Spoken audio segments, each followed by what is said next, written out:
কেউ জানে না এই শান্ত পুকুরের গভীরে লুকিয়ে আছে এক ভয়ঙ্কর রহস্য। রাতের অন্ধকারে যখন মাছ ধরতে যায় সাহসী জেলেরা, তখন তাদের আর ফেরা হয় না। গ্রামে আতঙ্ক ছড়িয়ে পড়েছে, কেউ বলে জলের তলায় সাপ আছে, কেউ বলে দৈত্য, কিন্তু কে যাবে সেই রহস্যর গভীরে? মানুষ যখন ভয় পায় তখন কে আসে তাদের বাঁচাতে? অবশ্যই হাল্ক। এই রহস্য সমাধান না করে হাল্ক ঘরে ফিরবে না। প্রথমে জলে নামা যাক। পুকুরকে হাল্কের শক্তি দেখানোর সময় এসেছে।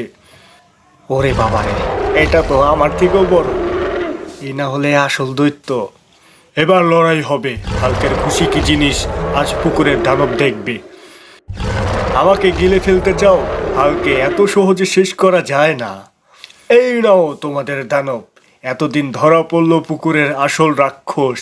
এই মাছটা এত বড় যে নৌকাও গিলে খায়। এবার এটার বিরিয়ানি হবে। হাল্ক শুধু দানব মারতে পারে না, দানব খেতেও পারে।